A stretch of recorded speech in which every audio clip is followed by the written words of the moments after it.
على ثقه. تعالوا نشوف. هشغل لكم دلوقتي ان شاء الله نبدا ايوه اوكي. هشغل اول فيرجن تاني بالعربي. قولوا لي بقى سمعتوا منه قد ايه. يلا. أحيانا بتمنى حياة بسيطة، يعني مثلا استرخاء، ممكن أسرة. استقرار؟ بتهرجي؟ ده أنا في قمة نجاحي، أنا بطلة خارقة. معقولة يا بنات أسيب البطولات للرجالة؟ ما يتهيأليش. ما يتهيأليش. ها يا شباب، انا عايزكم تبعتوا لي على الشات كده سمعتوا بنسبه كام من 10. يلا يلا بسرعه. كام من 10 سمعنا بنسبه كام من 10؟ شكرا تسلم. هي دي ماشي. اوكي دي قهوه عربي.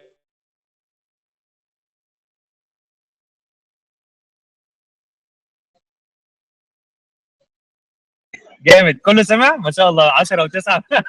ليه يا ساره سمع 9 ليه ما سمعتيش ايه طيب؟ ماشي عموما يعني كله سمع كويس، يعني كله ضامن ان عنده ودان زي الفل. عايزين بقى نبدا كده نتاكد هي غلطت لما قالت حاجه بالمؤنث يعني ايه؟ ايه ده احنا ازاي هنتناقش هنا؟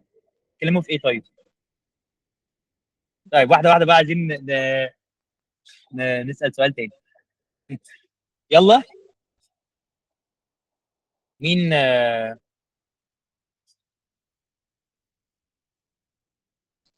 يلا يا شباب. انا عايز بقى دلوقتي حد من الموجودين يقرا لي اول حاجه كان بيقول ايه هنا. مين يعرف يبدا؟ احنا كده انتوا عندكم ودن اهو، كلكم باعتين 10 اهو، كله سامع كويس. عايز حد يرفع ايده دلوقتي يقرا بالكلام ده. يلا مش هو كان بيقول كده في الكرتون؟ احيانا بتمنى حياه بسيطه، يعني مثلا استرخاء، ممكن اسره، صح؟ اتفضلي يا شاهد. ها. طيب أول حاجة هو كان بيقول أحيانا بتمنى حياة بسيطة، يعني مثلا استرخاء، ممكن أسرة.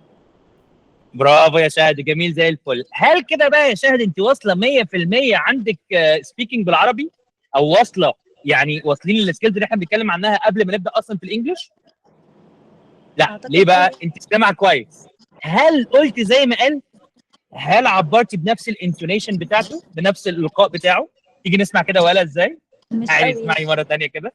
بالظبط انا عايزكم بقى تركزوا هو قالها ازاي. تمام اهو نبدا تاني. يلا شوفي يتكلم ازاي هو. أحيانا بتمنى حياة بسيطة، يعني مثلا استرخاء، ممكن أسرة. استقرار؟ بتهرجي؟ ده أنا في قمة نجاحي، أنا بطلة خارقة. معقولة يا بنات أسيب البطولات للرجالة؟ ما يتهيأليش. ما يتهيأليش. اتفضلي يا شاهد مره ثانيه. استني اشغل لك الصوره. يلا بينا اتفضلي. طيب هو كان بيقولها بالأداء اللي هو أحيانا بتمنى حياة بسيطة، يعني مثلا استرخاء، ممكن أسرة. تعرف يا شباب والله تعرف كله تعرف. ايوه برافو صح كده برافو. مين تاني معانا؟ في حد هيدخل ثانيه واحده بس نعمل له خلصي هناخدك فويس اوفر معانا يا حبيبتي. ايوه ما شاء الله. لازم. فرصه شغل اهو. اتفضل. هوما ولا مين؟ هوما اعتقد انت كان قصدك هيما، ولا انا فاهم حاجه غلط؟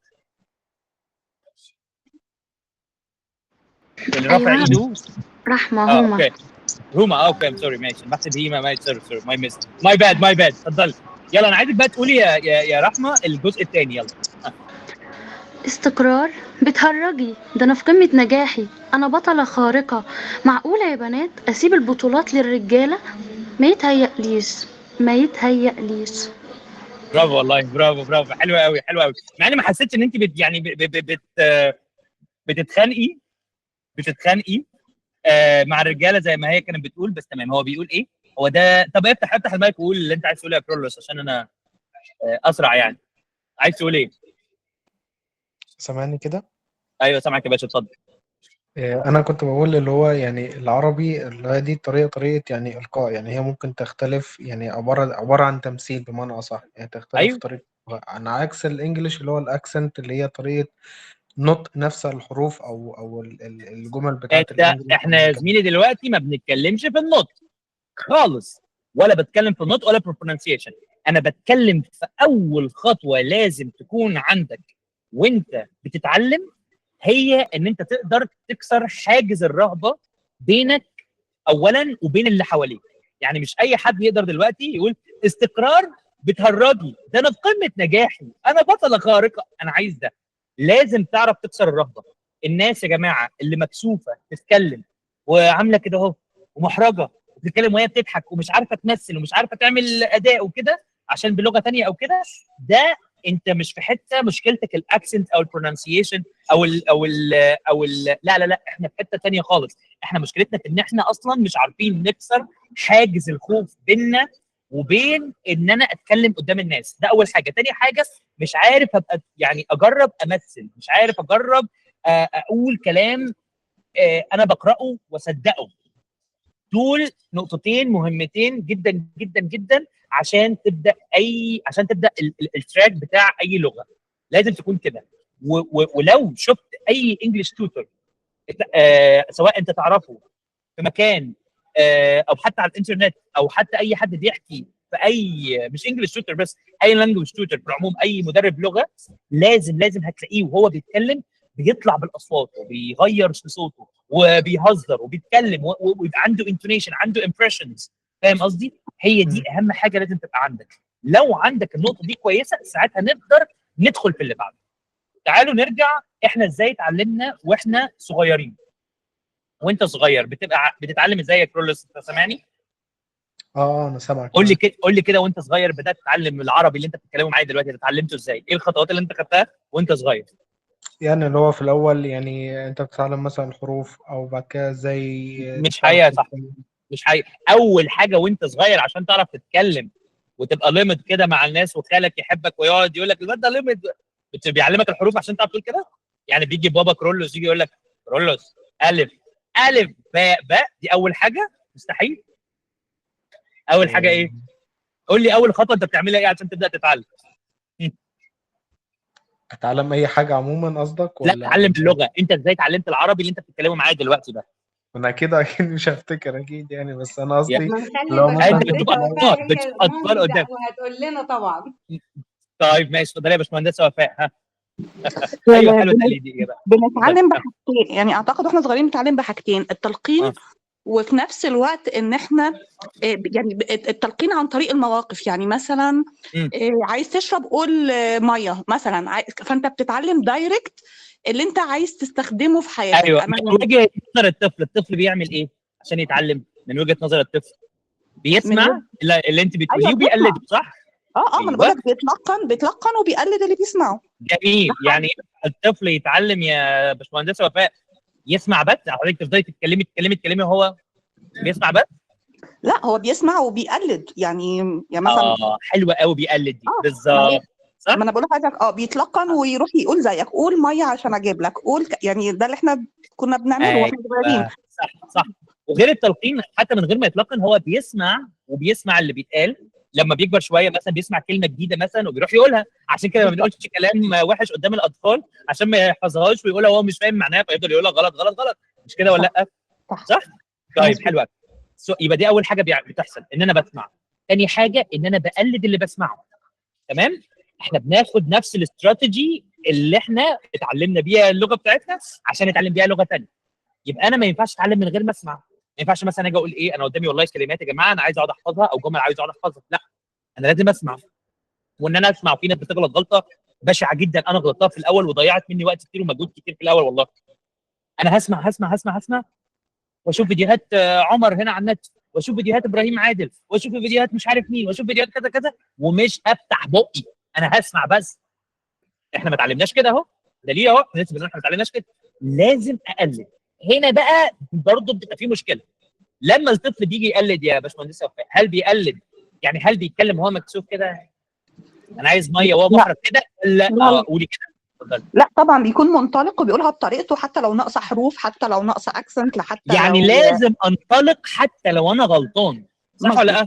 مظبوط. يعني انا يا جماعه لو ما غلطتش انا مش هتعلم. يعني اللي داخل خايف يغلط ايه ده يقولوا على الاكسنت بتاعتي مش عارف عامله ازاي، ولا يتريقوا عليا، ولا انا مدارس مش عارف حكومي ولا مش هيتعلم. متفقين ولا لا؟ متفقين، ملهاش حل، لازم اتكلم وانا بغلط، صح ولا ممكن لا؟ اقول اكزامبل متماشي مع الترند اتفضل اليومين دول. محمد اتفضل. صلاح لما راح انجلترا جديد، ومحمد صلاح النهارده. بالظبط بالظبط، مثال رائع فعلا، والله فعلا ده مثال رائع جدا. احنا شفناه في الاول وهو بيتكلم حتى واتريقنا وهزرنا وبتاع، وبعد كده شفناه دلوقتي هو برضه هو بيتكلم، في فرق كبير جدا. ده حقيقه فعلا. مين تاني كده؟ باسم يوسف من الاول بيعرف يتكلم انجلش كويس، بس باسم يوسف برضه في الاول غير لما راح وعاش هناك، ودلوقتي بقى بيناظر بقى في توبيك كبيره جدا وحساسه جدا ومش عارف ايه وفلسطين وبتاع ده حقيقه فعلا. يبقى صحيح. احنا لازم نعبر عن اللي جوانا حتى لو احنا غلطانين. لو انا فاكر ان انا هقدر اخد الخطوه دي مع نفسي كده في المداري وبعد كده ابدا اواجه الناس، انا مش هتعلم.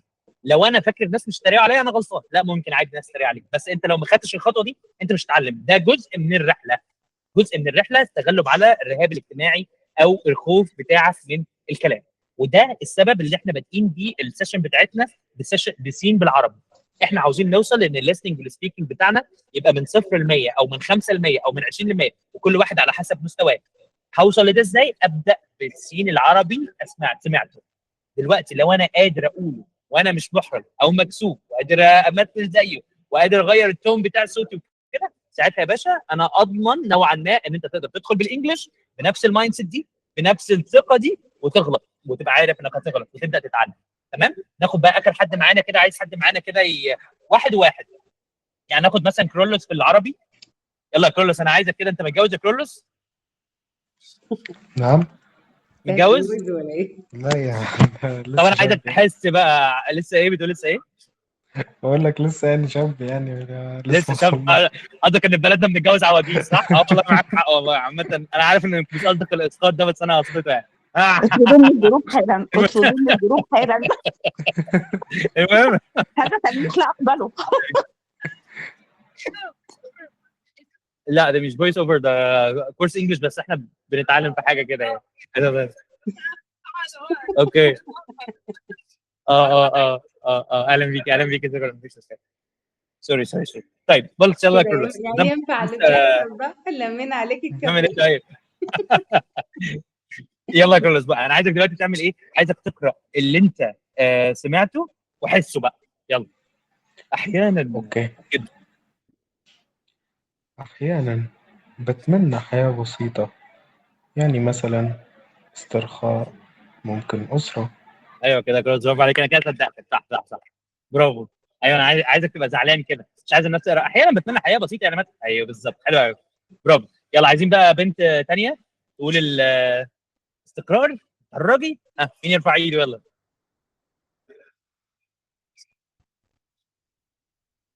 ها، عايزين حد جديد يا شباب،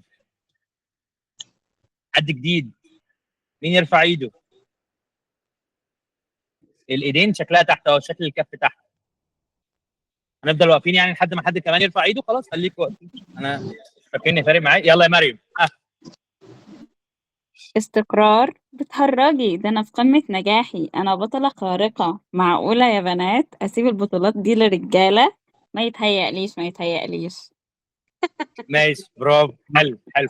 في شكرا. في في تمثيل افضل، بس انا هستناه منك بالانجلش بقى. بس برافو، أوكي. خطوه كويسه، بالظبط خطوه كويسه. يا جماعه اي حد مش بيشارك دلوقتي او مش رافع ايده، حتى لو مش هيشارك، ده يعرف انه لسه بيوند خطوه اللغه. متفقين؟ عشان ما تجيش تقولوا ايه والله احنا مش لاقيين اهي بالعربي وكرتون وهزار، احنا بدري وانت محرج اهو ولا لسه مكسوف. هنا بتبدا المشكله، بجد هنا بتبدا المشكله. تمام. لازم تكسر خوف الناس ان انت ايه ده، هقولها ازاي، همثل ازاي، هسمع ازاي. هي دي المشكله. تمام. ابدا من هنا. يلا بينا. طيب دلوقتي احنا سمعنا المشهد بالعربي، حاولنا نقلده، حاولنا نسمعه كل حاجه. عايزين نسمعه مره ثانيه بالانجلش، بس الانجلش المترجم عشان نشوف الكلمات قدامنا. وبعدها هسالكم سؤال سريع كده. يلا ثانيه واحده. ده انا في قمه نجاحي، انا بطله خارقه. عايز كده. يلا.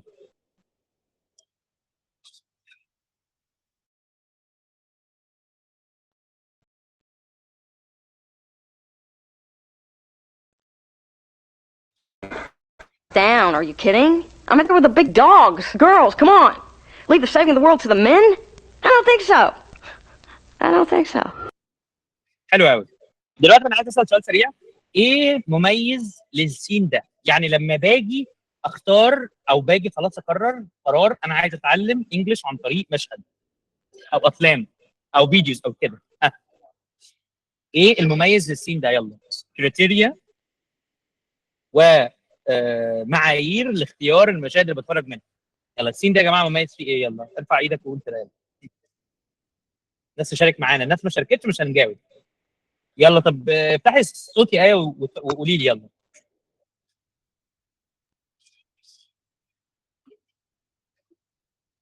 افتح الصوت، افتح الصوت هو محدش يا جماعه، انا عايز حد يتكلم معايا. هو مفيش حد اساسا رافع ايده. حد يفتح المايك يقول لنا يلا. ها هو زي ما في ناس كتبت يعني فكرة إنه الكلام ماشي، أنا انا عايز بس الناس أنا تتفاعل افتكرت معايا. الحوار معلش لقيت حد لا عادي يا دكتور، عادي يا باشمهندس.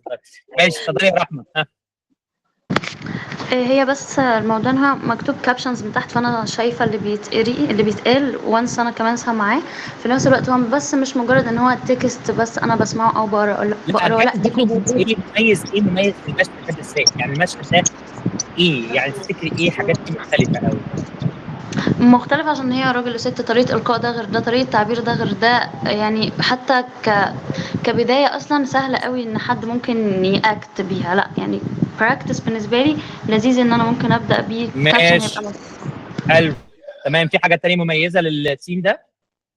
اتفضلي يا مريم. ها إنها بتمثل الكلام اللي بتقوله، مش بتقوله خلاص. فأنا من غير حتى ما أعرف أو أفهم هي بتقول إيه بالإنجلش، أنا فاهمة من تعبيراتها ورياكشناتها هي بتقول إيه، بوصلني المعنى. جميل جدا، اتفضلي يا شهد. حاسه برضو موضوع ان احنا اختيار المواضيع نفسها، ان المواضيع دي قريبه مننا، احنا بنحب نتكلم في المواضيع رائع. دي. بحس ان يعني في كده بساطه في الموضوع، ان احنا نقدر يعني مش حاجه مثلا ميديكال، مش حاجه مثلا سياسيه، مش حاجه لا حاجه كده في حياتنا اليوميه عامه احنا بنحب نتكلم كده. برافو بالظبط، حته رائعه جدا. ركزوا بقى معايا في ازاي اختار المشهد او الحاجه اللي ابدا اتعلم منها. لو احنا يعني عدينا عملنا يعني الخطوه اللي بعد دي على طول هنتكلم ازاي ان المشهد ده فيه كل حاجه، في جرامر اتعلمه، وفي كلمات اتعلمها، وفي نطق، وفي قواعد برونسيشن، وفي لينك، في كل حاجه اقدر اتعلمها دلوقتي من المشهد ده وهنشوفها دلوقتي. طيب يعني المشهد في العموم الكلام هلاقي فيه كل حاجه انا عايز اتعلمها في الانجليش مع بعض، سواء جرامر، كلمات، نطق، كل حاجه، مش كده؟ طيب لازم بقى المشاهد دي اختارها بشكل معين. اول حاجه زي ما انت قلت مميزه في المشهد ده ان هو بيتكلم في موضوع لذيذ، حاجه شبهنا، مش جايب مثلا مشهد من فيلم انترستيلر وهم بيشرحوا الجاذبيه والساينس فيكشن ازاي لا. اتعلم من ده امتى؟ لو انا عايز اتعلم دي. مش جايب بيكي بلايندرز وهم ولا مش عارف ايه بيتكلموا في سرقه مش عارف ايه وازاي عملوا، لا انا جايب راجل عايز يعيش حياه مستقره وست اوكي ماشي، وست عندها مش عارف ايه مشكله ايه عايزه تتكلم ايه، والرجاله ومش الرجاله، لا الحاجات اللي احنا بنتفرج عليها على الفيسبوك ودمها خفيف دي، صح؟ هو ده بالظبط. ده اول حاجه، اختيار الموضوع يبقى موضوع شبهنا، يبقى موضوع في كلمات او في حاجه احنا نقدر نتكلم بيها، تمام؟ مش حاجه من بعيد. تاني حاجه المشهد قصير بس له اول وله اخر، يعني مفهوم اوله ومفهوم اخره. ثالث حاجه المشهد لو انتوا خدتوا بالكم ما فيهوش باك جراوند ميوزك يا شباب، يعني المشهد من ورا ما فيهوش تمام، المشهد من ورا ما فيهوش مشكله في في الصوت مثلا او في او مثلا انا مش عارف اسمع لان والله الدنيا صوتها عالي او مش عارف ايه، لا الموضوع ابسط من كده بكتير، صح؟ طيب ثالث حاجه ان المشهد الكلمات اللي فيه بتتقال بالراحه. انا عارف ان انتوا تقولوا لكم ازاي دي بتتكلم بالراحه دي بتتكلم بسرعه، ازاي بقى اعرف هي بتتكلم براحه بتتكلم بسرعه؟ على حسب هي متعصبه ولا لا. يعني في المشهد ده انتوا فاكرين الست وهي بتتكلم كانت متعصبه ولا كانت بتتكلم عادي؟ كانت متعصبه، صح؟ استقرار بتهرجي ده انا قمه نجاح، اللي هو يعني منفعله، بلاش نقول متعصبه، في نوعا ما انفعال. الانفعال في المشاهد دي حاجه رائعه جدا جدا جدا، اقدر اتعلم منها. ليه؟ لانها اي حد هو منفعل او اي حد هو يعني عايز يوصل حاجه بمشاعر معينه بيتكلم بالراحه، سواء بالنسبه لك بسرعه او مش بسرعه، بس هو في الاول وفي الاخر بيتكلم بالراحه، بيتكلم على الاقل وبقه مفتوح، فتقدر لما هو النت عنده هو بس ولا فاهم انا بقول ايه؟ عندنا تمام دلوقتي سامعني؟ بالظبط يا شباب. فلازم اختار المشهد يبقى فيه تفاعل. ليه؟ عشان الناس تعمل ستريبس على كل كلمه بتقولها. يعني انت لو سمعناها حتى بالانجلش كانت بتقول ايه؟ settle down are you kidding مش عارف ايه، هتلاقيها بتتكلم بالراحه كده. فده برضو من الحاجات المميزه في هذا المشهد. طيب اخترت المشهد بتاعي وعرفت ايه المعايير اللي اختار بيها المشهد بتاعي او السين بتاعي اللي اتعلم منه او الفيديو التيك توك اللي قابلني اتعلم منه او اي حاجه في اي موضوع انا عايز اتعلم فيه. طبعا برضو في حاجه اساسيه لازم نتكلم فيها، ان كل واحد بيختار سين على او حاجه على حسب برضو مستواه.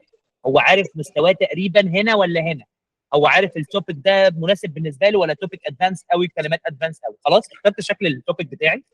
3 حاجات لازم بقى اعملها بعد كده.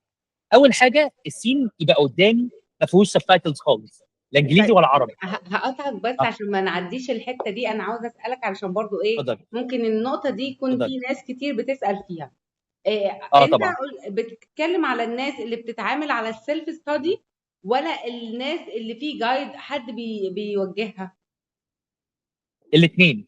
انا هنا بتكلم على الاثنين، بس انا بتكلم على فكره ابدا اخد الخطوه لوحدي ازاي. بعد كده هتطلع لوحدك في تراك، هتطلع مع حد هيجايد يو ليها تراك برضه.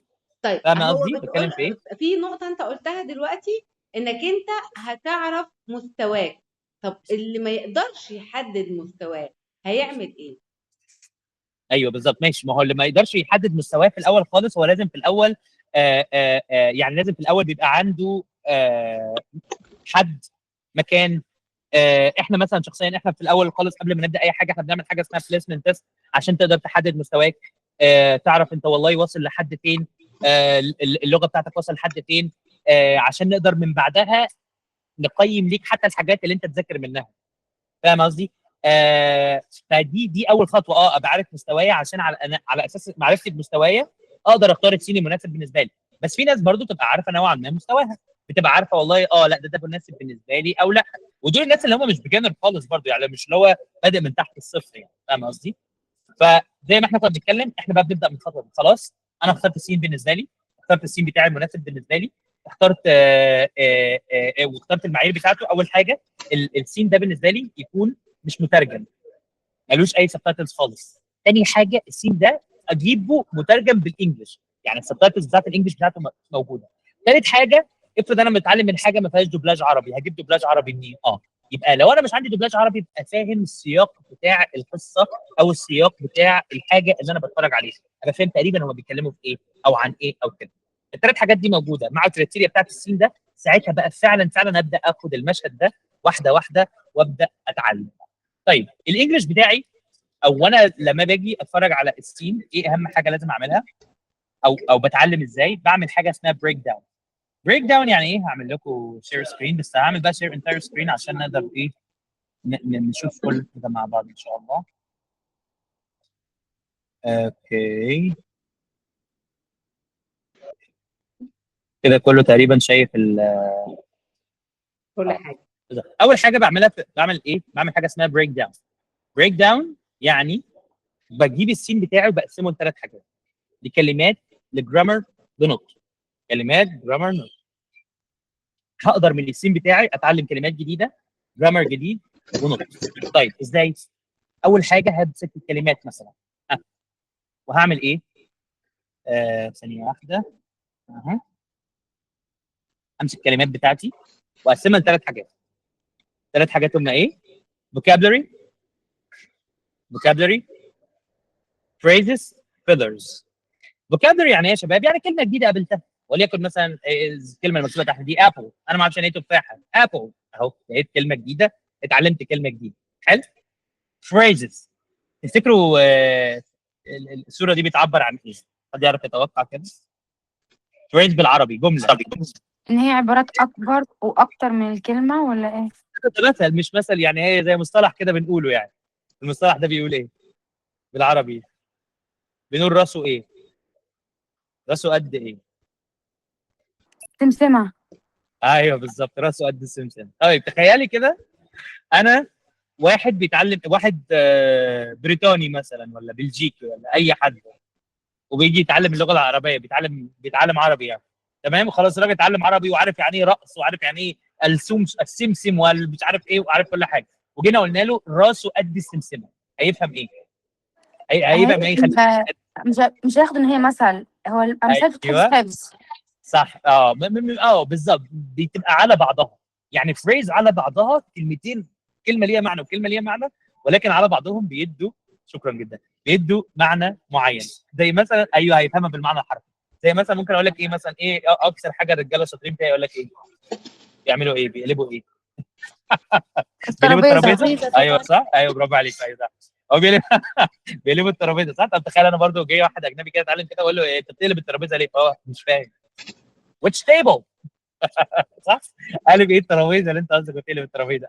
ده المعنى بقى، ده معنى كلمه فريز. يبقى لما اجي اجيب اي سين، واجيب السين قدامي مكتوب قدامي اهو وبتعلم منه، وخلاص انا عندي 3 حاجات: كلمات، جرامر، pronunciation.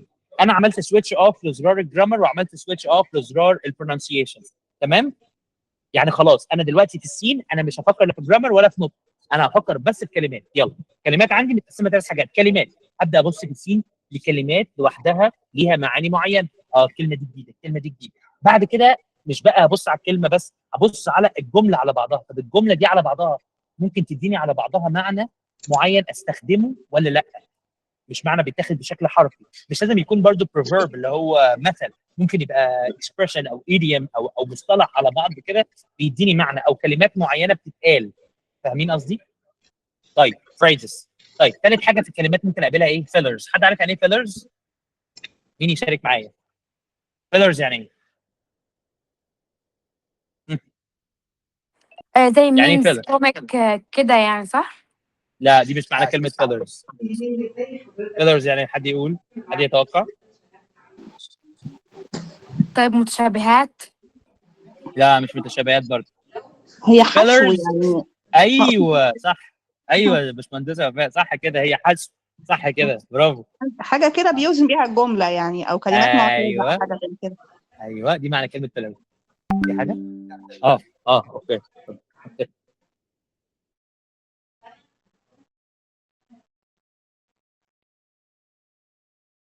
بالظبط، ده معنى كلمه ايه؟ اوكي، ده معنى كلمه فيلرز. فيلرز يعني حشو او كلمات اللي هي بتتقال بزياده. يعني ايه مثلا يا شباب؟ عارفين انتوا شايفين الصوره اللي على البتاع دي كان بيقول ايه؟ ما اعرفش اللي متابع بقى الحاجات بتاعت تيك توك بقى يتريق على الرابرز فاهم وكده. قصدي، زي ياسمين عبد ويجز العزيز، انت فاهم؟ ايوه انت فاهمني؟ فاهم قصدي، فاهمني، فاهم. انت معايا ركز معايا، فاهم كده يعني، فاهم انت؟ او زي ما انت عارف مش عارف ايه، فاهم انت الفكره؟ اللي هي اللازمات يعني. ايوه اللازمات، الكلام اللي هو الحشو، الحاجات اللي بتتقال دي برضو من الحاجات اللي انا بطلعها من الجمله عشان اتعلمها. طب ايه فايده الفيلرز يا شباب؟ حتى بالعربي كده احنا ليه واحنا بنتكلم احيانا ساعات بنحط فيلرز في النص، او ساعات بنحط كلمات كده في النص؟ فاهم قصدي؟ مش ايه السبب؟ حد يقول معايا. هي بتجذب الانتباه أو بتواصل يعني ماشي، بتوصل الجمل بتجذب ببعض. الانتباه، اوكي. لا هي مش بتوصل الجمل، هي بتجذب مش الانتباه. الجمل، لا مش الجمل، قصدي كفريزز، قصدي يعني يعني هي ستوب في يعني مثلا لما اقول لك في النص فاهم قصدي، بتاكد انك معايا، بتاكد انك سامعني، بلفت اوكي، نظرك.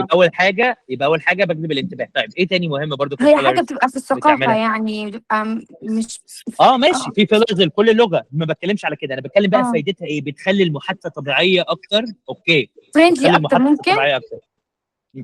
ايوه الله ينور، يا عمر يا شباب، فريندلي. برافو عليك. صح يا ايه، حلوه قوي. دي اكتر حاجه كنت عايز اسمعها. وهي فكره ايه بقى؟ هي فكره ان انا بتديني فرصه افكر في اللي انا هقوله بعد كده، ودي اهم حاجه في الفيلرز اللي انا لازم اتعلمها. بص يا شباب، اول ما تروح انترفيو هيجي يسالك على 3 حاجات، او اول 3 حاجات هيسمعهم هيوقعك فيهم، او مش هيرضى يكمل معاك الحوار. هم 3 كلمات لو عملتهم يعني في اول 5 دقائق، هو او مش اول 5 دقائق، في اول اجابه سؤال لي هو هيعرف على طول انت هترفض ولا تتقبل لو الانترفيو يعني مجرد بس انه عايز يعرف مستواك في الانجليش، وبعد كده بقى ايه مش فارق معاه بقيه الكلام كله. ايه هم الثلاث حاجات؟ اول حاجه البي والبي، نطق البي ونطق البي. ثاني حاجه صوت التي اتش، انك تطلع لسانك في التي اتش. ثالث حاجه بقى هي عباره عن ايه يا شباب؟ هي عباره عن المامبلنج. مامبلنج يعني ايه؟ يعني وانت بتتكلم ماي نيم از شفت اللي كتير قوي دي. دي من الحاجات اللي دايما بتعرفك ان انت داخل يعني او بتحسسه اللي هو لا ده كده في مشكله، انت بتعمل مامبلنج كتير. طيب لما تيجي تتكلم، انت لما تيجي تتكلم بالعربي هل بنعمل مامبلنج؟ بنعمل مامبلنج واحنا بنتكلم عادي، بس احيانا او معظم الوقت ده المامبلنج ده او التهتهه دي بنتغلب عليها بايه؟ بالفيلرز او بالفيلر ووردز، اللي هي بنقول مثلا فاهم قصدي؟ زي ما انت عارف والله الفكره انه عارف انت واحنا بنتكلم بنعمل كده، ده بيخليك ما تقدرش تهت كده كتير. فدي اهميه الفيلرز، وعشان كده مهم ان انا اتعلمها واعرفها، عشان حتى لما اكون عايز افكر في الجمله اللي هقولها بعد كده، او انا مثلا لسه مرتبك او لسه مش عارف اقول ايه او بعمل او كده، بدل ما افضل اقول لا، بيبقى عندي دايما طريقه، او بيبقى عندي دايما بحاول ابقى مور ناتشرال حتى وانا بفكر، حتى وانا بعبر عن ان انا بفكر لسه او بمامبل او كده، فبستخدم فيلرز. لو انت وصلت لمرحله ادفانس قوي قوي في اللغه، يجي يقول لك كمان ما تستخدمش فيلرز، لانك بتتكلم بقى بثقه والكلام يبقى متاتك في دماغك اكتر وكده. بس انا في الاول لا، بتعلم ان يبقى في دايما فيلرز او فيلر ووردز او كلمات حشو بقولها في النص عشان الحق افكر، فبدل ما اقول ابدا اقول ايه؟ well يعني انا مثلا عندي حاجه دمها خفيف قوي هبعتها لكم. بصوا احنا واحنا بنتكلم بنقول ايه؟ بنقول كده صح؟ انا بعت له على الشات اهو، انا بعت له الشات صح؟ انا عايزك بقى تعمل ايه دي، تحط لها كده دبليو وتعمل كده نفس الايه اللي انت حطيتها دي اهي، بس حط قبلها دبليو وحط بعدها ال. قول قول well عارف انت well دي اللي بتجيبها في ام بي سي 2 حسنا هكذا بقى. دي من الحاجات بتاعت الايه؟ الفيلرز. طيب يبقى خلاص، يبقى عرفت انا الكلمات اللي قدامي انا هطلع ايه؟ هطلع vocabulary phrases fillers. طيب لو جينا مثلا نجيب السين بتاعنا اللي هو بالانجلش اهو، السين بتاعنا فين؟ ايوه اهو. يلا عايز بقى الناس كده تتكلم معايا. ايه هنا ممكن اطلعه vocabulary جديده؟ شايفين؟ ايه vocabulary جديده ممكن اطلعها هنا؟ You know you know دي ايه؟ fillers. fillers مش vocabulary. ماشي مش تمام، يبقى you know fillers صح؟ يبقى انا I would طلعت you just know. the vocabulary. I would ايه just. دي؟ I I would. would just لا دي مش vocabulary. فين الفوكابلري هنا؟ لا ملهاش علاقه. فين الفوكابلري؟ الفوكابلري بكلمه ايه؟ قولي كده. raise. طيب هسألك سؤال يا شهد. raise لو انا ما اعرفهاش ماشي ممكن تبقى vocabulary، بس انا raise family على بعضها ممكن اخدها كفريز.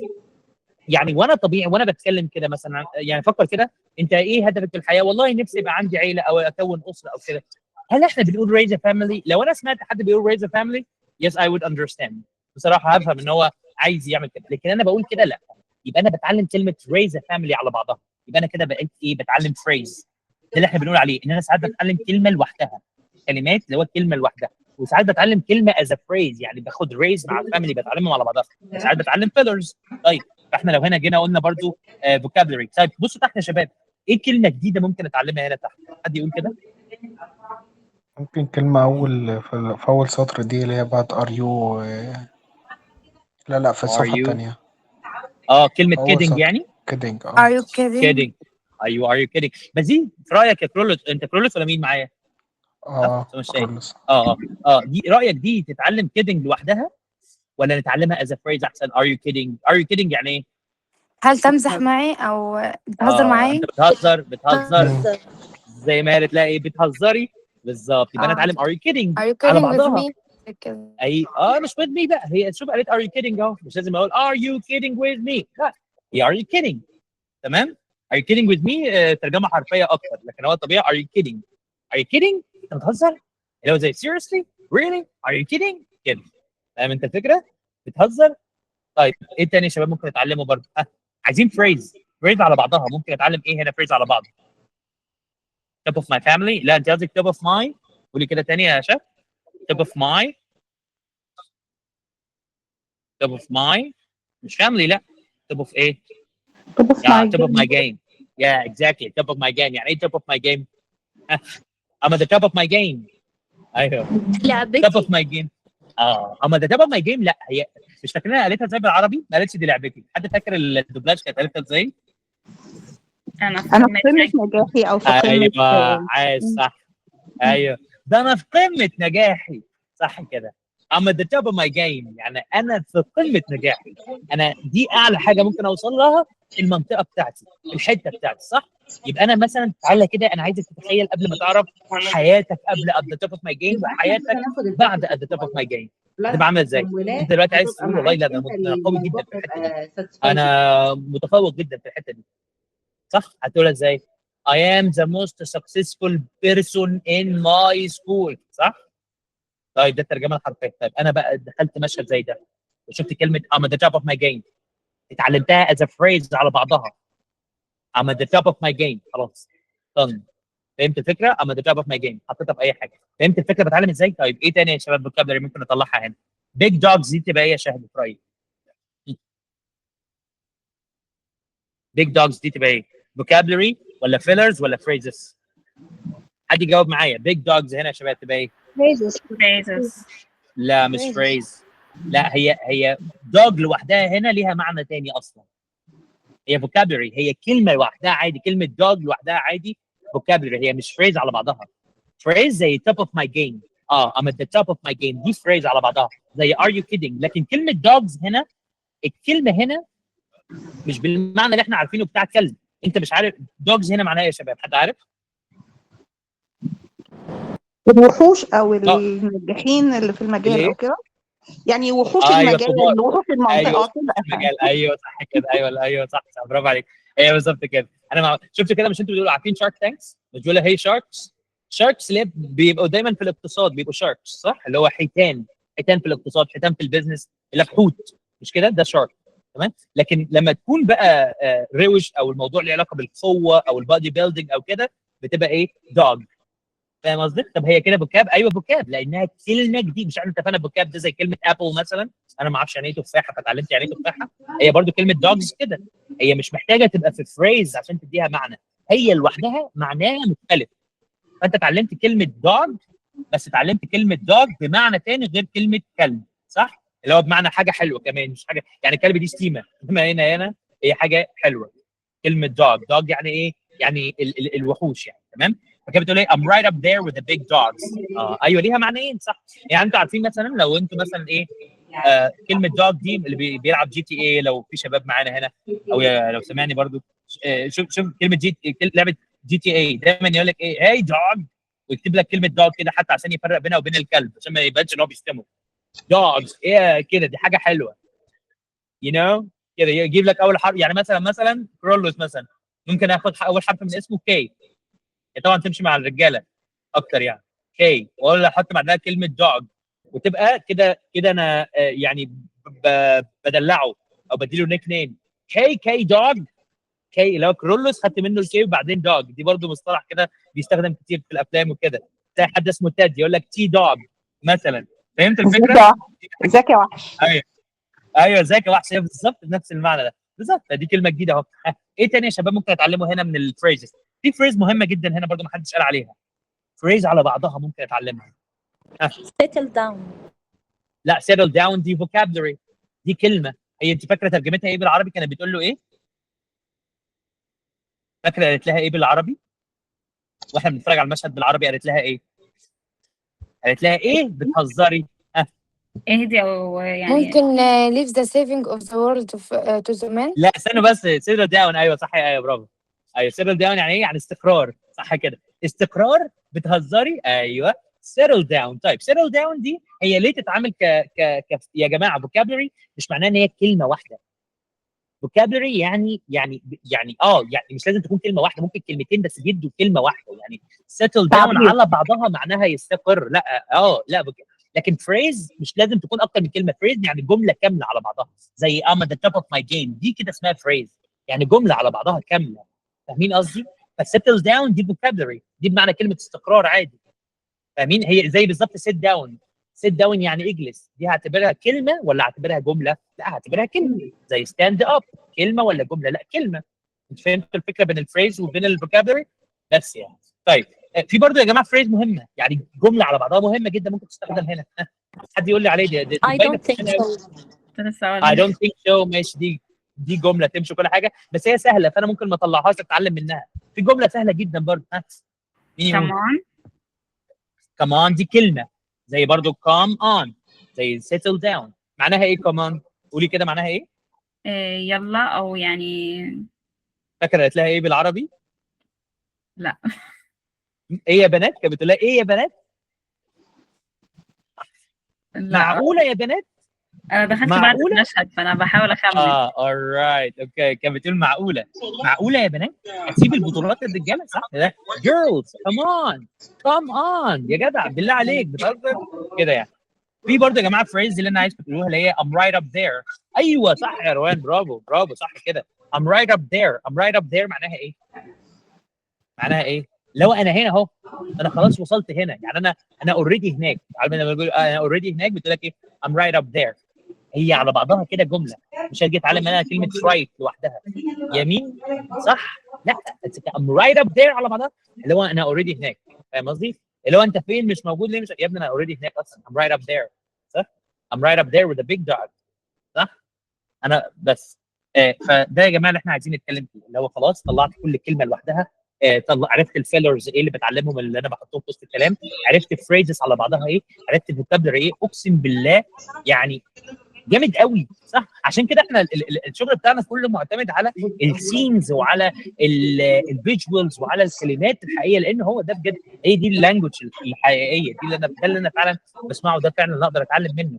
لكن مش مجرد ان انا ابقى عارف قواعد او معاني كلمات لوحدها كلمه جنب كلمه جنب كلمه، لا انا عايز ابقى ناتشرال وانا بتكلم في السبيكنج في الليسننج وهكذا يعني. فهمنا الفكره؟ طيب خلاص خلصنا الكلمات. طيب بعد كده نخش في ايه بقى؟ بعد كده نخش في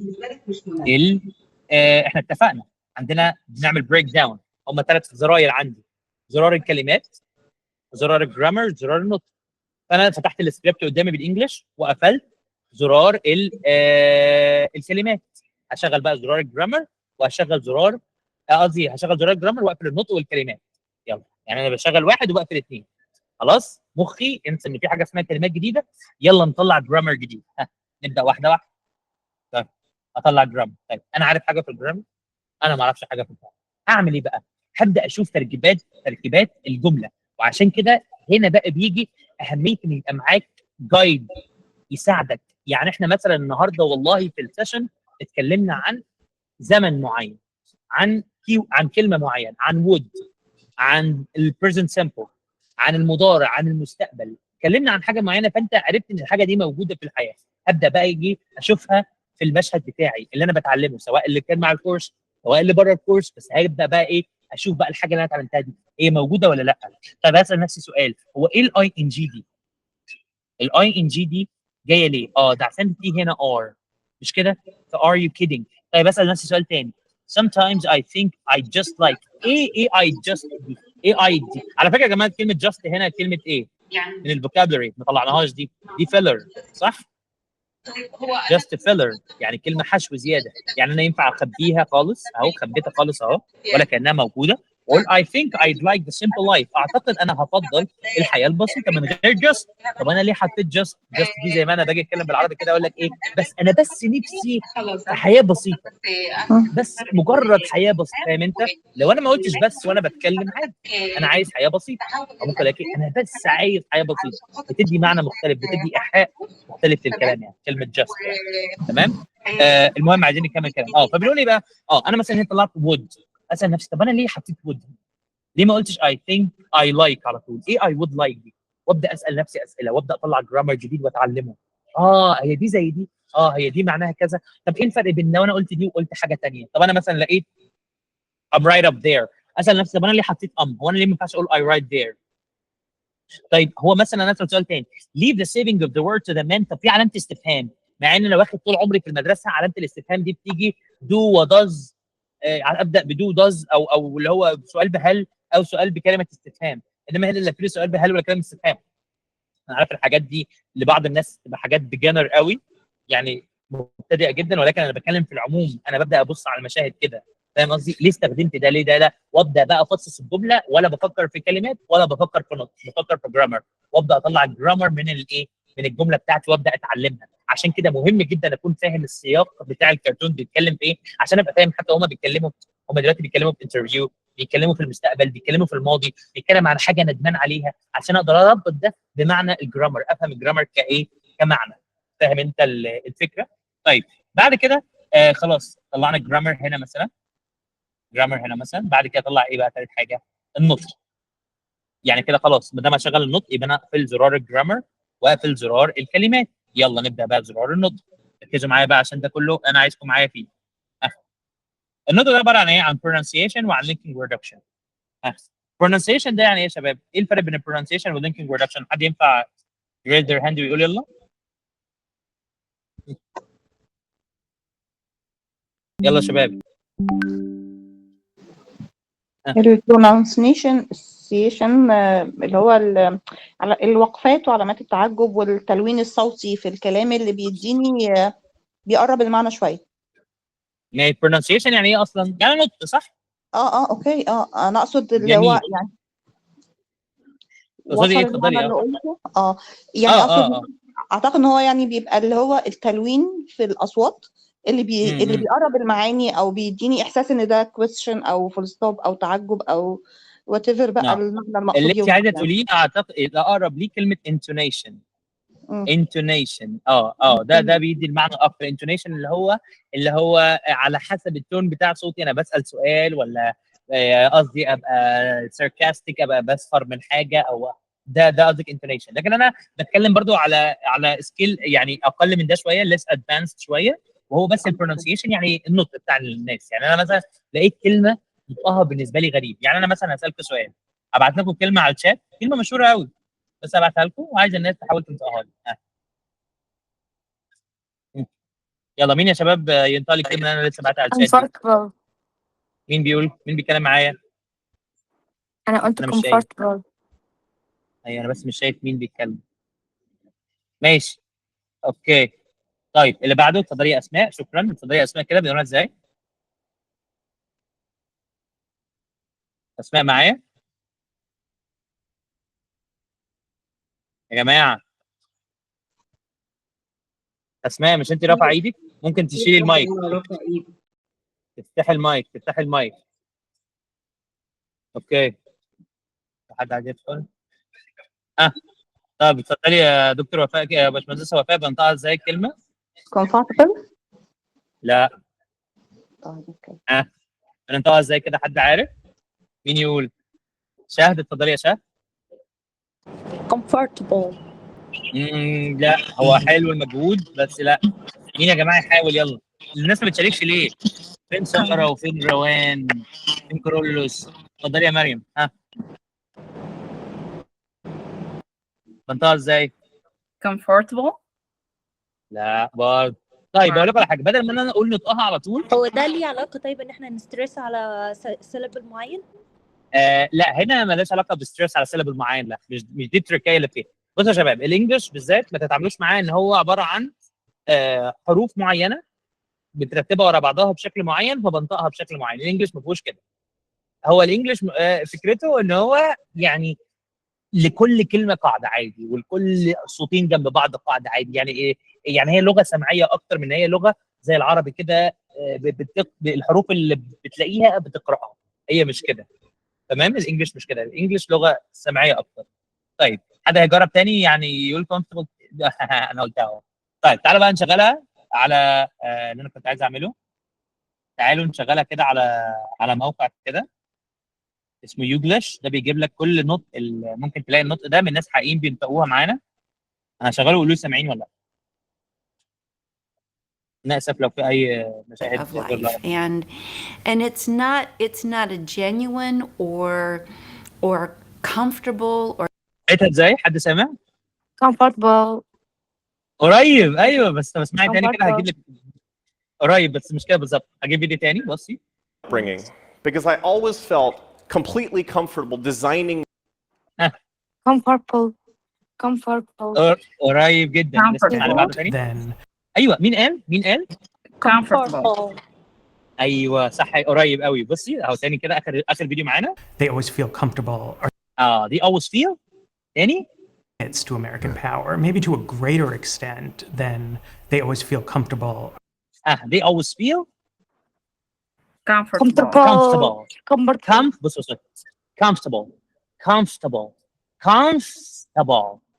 comfortable مفيش ار اصلا، مش انت راي ار مفيش ار اصلا. comfortable مش stable، لا table. طيب ليه؟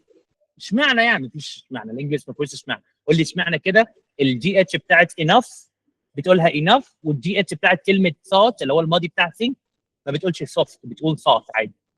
ايه الفرق؟ مفيش، هو الانجليش ملوش حاجه كده، فاهم انت؟ فتاني قالها ازاي؟ comfortable. مين بقى ينطقها لي دلوقتي زي ما اسمعها؟ comfortable. يلا comfortable ايوه برافو جدا صح. مين تاني يقول؟ يلا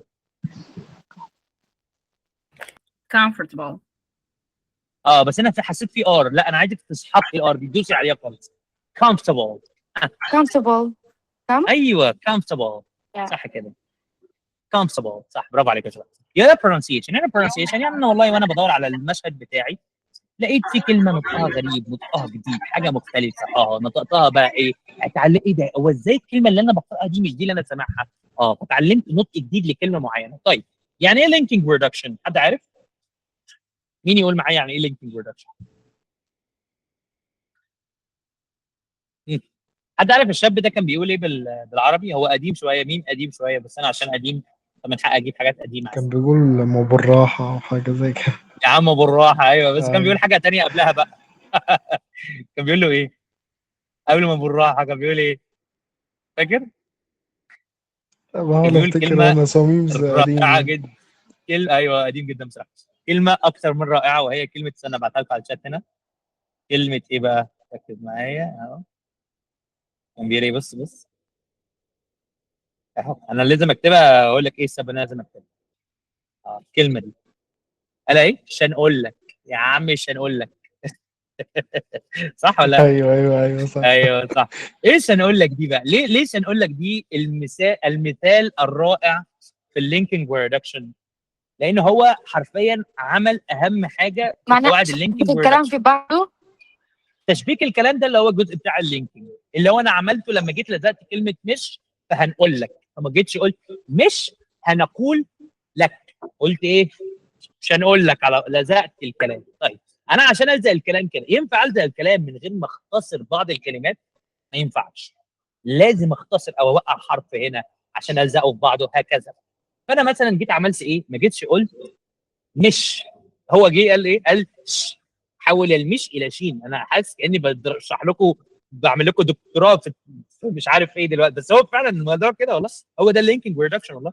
عشان كده دي الطريقه اللي انا عايزك تتعلم بيها عموما اي حاجه. يعني انت مش داخل على حاجه غريبه يا ابني. طب اقول لكم على حاجه والله، يعني لا اريد ان يعني اصعد الموضوع ولا فلسفه الحوارات، بس بجد والله يا جماعه احنا بيهيئ لينا ان اللغه صعبه جدا و12 مستوى ومش عارف ايه وايلتس وتويفل وحوارات، صعب جدا جدا الموضوع كنوع بس كفير فاكتور عشان يجذبوك ليهم، بس عشان يحسسوك يعني هم برضو يعني كنوع يحسسوك اللي هو ايوه احنا ثقافتنا بقى ودنيتنا وبتاع، عشان يحسسوك الموضوع صعب مع انه اي لغه مكونه من نفس الحاجات. ولا بلاش ننزعش؟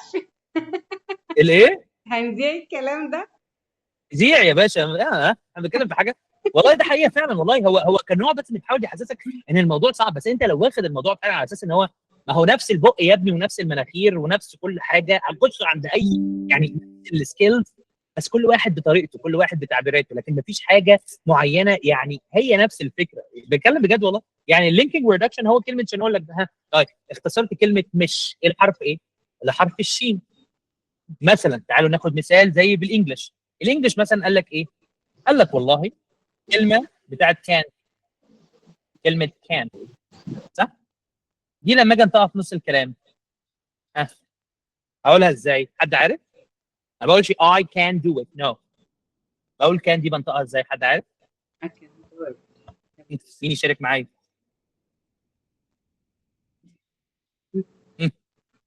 حد هيشارك ولا لا؟ اكادو. انا والله مبسوط جدا ان انت بتحاولي، بس لا. طيب تيجوا نسمعها كده. اون انجلش بيقولها ازاي؟ ركزوا كده معايا، شوفوا هتسمعوها وهتعرفوا تقولوها تجيبوها زي ما هو قالها ولا لا. يلا. نفس الكلمه بالظبط. I'm like, you know what? I bet I can do it for half that. قالها بسرعه قوي. ها تعالى واحده تانية. Well, you know, it's crazy, but maybe I can do it. maybe ايه؟ The confidence to make you. تاني؟ I can do it. I can do it. قريب. لا تاني. طب اسمع تاني. I can do it. اسمع. ايوه، مين قال اخر حد صح؟ اعتقد can صح. do it. اقرب حد. ايوه I can قريبه do شويه. it. هقول لك. ايوه. اسمع تاني. اسمع تاني. answers because it's now looks like I can do it. Yes. بس هي اصلا ما بتتكلمش انجليزي، تلاقيها American citizens, I can do it with. ايه؟ I can do it with. I can do it with. كنت كده بقول لك كن واستكن. كن حرفيا كاف نون وكاف تحتها كسره ليه بطلع لساني كسره كده. ها كن.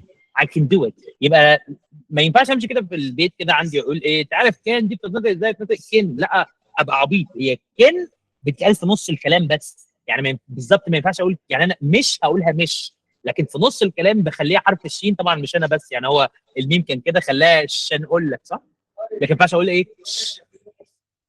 مش عارف. لازم تبقى جوه كلمه عشان يبقى ليها معنى. ده اللي انا عايز اقوله لك. فنفس الفكره بالظبط. شفت كان اللي بقت كن هو خلاها مش تبقى ده اسمه ايه بقى يا شباب؟ ده اسمه الريدكشن. يعني ايه كلمه اهو؟ مش هي عباره عن حاجتين، لينكينج اند ريدكشن. ريدكشن جايه من كلمه ريدوس اللي هو اختزال، تصغير الكلمات. اختزال بيطبق على كل الكلمات؟ لا. وده اللي بيديك ايحاء بالسرعه. يعني لما انت، وده هنشوفه دلوقتي في السين حالا اهو، انت لما بتحس ان في حاجه سريعه، هي مش سريعه عشان خاطر هو بيتكلم بسرعه زي ما انا بتكلم كده ولا لا. السرعه او الفلوينسي مش معناه ان انا ببقى سريع في الكلام، بيبقى معناه ان انا بعمل اختزال للكلام ولينكينج للكلمات. هو ده اللي بيحسسك بالسرعه، لكن مش ان انا اخلي كل الكلمات بسرعه واحده. لا، انا ممكن اكون بتكلم بسرعه وبعمل ستريس على كلمات معينه بنطقها بالراحه عادي جدا، بس انت حاسس السرعه بسبب ان الكلام اللي حواليه قابل للاختزال. فكان بقت كن، اي ام بقت مش انتوا عارفين ان اي ام بتتقال هي نفس الفكره برضه، هي لينكينج اند ريدكشن، هي نفس الفكره دي. فهمتوا الفكره يا شباب؟ طيب يبقى ده عباره عن انه يلا كل ده احنا بنفهم يعني النقطه دلوقتي. اوكي ماشي. احنا دلوقتي عايزين نعمل ايه بقى؟ نفصل ما بين كنت اقول ايه؟ نفصل ما بين البرونانسيشن واللينكينج ريدكشن. نفتح السين بتاعنا الجميل. يلا ونشوف بسرعه كده. ايوه اهو. بنقول ايه بقى؟ sometimes. يلا يا شباب، ايه هنا ممكن مثلا الاقي كلمه نطق، مثلا نطق هنا مختلف. الاقي كلمه ايه؟ كلمه simple. تيجي تقول لي simple، ايه الصعب فيها؟ ان انا الكلمه دي الناس بتغلط فيها تقول ايه؟ simple، او اللي هيخليها حرف بي يقولها ايه؟ simple. بس انا هاجي اسالك سؤال، هو انت كلمه ناس بتنطقها ازاي؟ كلمه ناس بتنطقها ازاي؟ people. طب انت يا حبيبي ما بتقولها people اهو، يبقى اقولها simple. ليه بقى people لكن عند simple بتقولها simple؟ ينفع؟ صح؟ طيب يعني اجي اقول، يعني قولي كده معايا شمس تاني، الكلمه دي انطقها ازاي؟ a little. شفتي خليتيها little ازاي؟ طب ما انت بتقولي people والsimple، تبقى دي ايه؟ little. برضه؟ little. people simple. ليه؟ little. ايوه little exactly، مش little او مش little. فهمت الفكره يا شباب؟ اهو. يبقى دي pronunciation، دي كلمه روشه بنطقها. يلا ايه تاني ممكن اطلعه؟ كلمه تانيه ممكن تبقى صعبه ايه؟ حد يقول كده pronunciation. لاحظوا ان انا موقف دماغي، مش بفكر في الكلمات او في الجرامر، انا مشغل زرار البرونسيشن بس. يبقى ايه دلوقتي عندنا تاني؟ ايه تاني؟ settle. برافو جدا، صح جدا. برضو الكلمه برضو اللي ممكن بنطقها غلط. حد يعرف ينطق لي الجمله اللي هي اللي قبل I don't think so دي اللي انا مشاور عليها دي؟ مين يفتح المايك وينطقها؟ نفسي في اصوات جديده يا شباب. اللي حضر اول السيشن هيعرف انه ما ينفعش يبقى ساكت. اللي هو انت الغلط جزء من التعليم يا ابني، والله الغلط جزء من التعلم، ملهاش حل. لو ما اتعلمتش لو ما غلطتش مش هتتعلم. يلا. ممكن leave the saving of the world to the men. ماشي حلو، اتفضلي يا اسماء. اسماء رفع ايديها، اتفضلي افتحي المايك يلا، عشان انت رفعت ايدك قبل كده. المايك هتلاقيه تحت عليه زرار مايك. Leave the savings of the world of the men. تاني، قولي تاني. Leave the savings of the world of the men. to the man، في to، صح كده، to the man. برافو برافو، حلو جدا اهو. يبقى انا لما اجي اشوف مثلا كلمه انا بس بسالكم ليه برضه عشان الناس تغلط، بس برافو عليك وبرافو يا شمس. بس الكلمه دي ما نقولهاش وورلد، لما اجي اسمعها هتلاقي ايه؟ world. عموما ده اسمه البرونسيشن اهو. يبقى انا لقيت نطق، اخترت نطق معين لبعض الكلمات معينه، بحاول افهم. طيب خلاص، ده البرونسيشن وانا بسمع بحاول اشوف الكلمات الجديده. طيب دلوقتي بقى اجي اشوف اللينكينج ريدكشن. ايه هنا يا جماعه ممكن يبقى فيه لينكينج ريدكشن؟ حد يعرف يطلع لي حاجه فيها لينكينج ريدكشن؟ ايه حاجات موجوده مثلا؟ I يلا would just قول معايا. ممكن. I just، كلمه I just هنا هلاقي ان في عندي قاعده اسمها، طبعا كلمه just مش بتتقال just، بتتقال ايه؟ just، بتبدا بصوت دي خفيف كده just. زي على فكره التجويد في القران برضو ما بنقولش جحيم، بنقول ايه؟ جحيم، صح؟ في صوت دال كده قبل الجيم اللي هو بتعطيش الجيم يعني. عموما هي نفس الفكره كده، ما بقولش جاست، بقول جاست. فانا لو جيت مثلا كتبتها، اللي هي بتتكتب كده كتابه نقطه عشان تعرف تنطقها، وهي بتنتهي بصوت الاي وود. طيب لما تبقى عندي حاجه بتتعمل كده، اقول اي ديد جاست كده، انطق دي مرتين، لا، اعمل لينكينج اخليها ايه؟ اي جاست، ده اسمه لينكينج. طيب ايه تاني ممكن يبقى فيه ريدكشن مثلا؟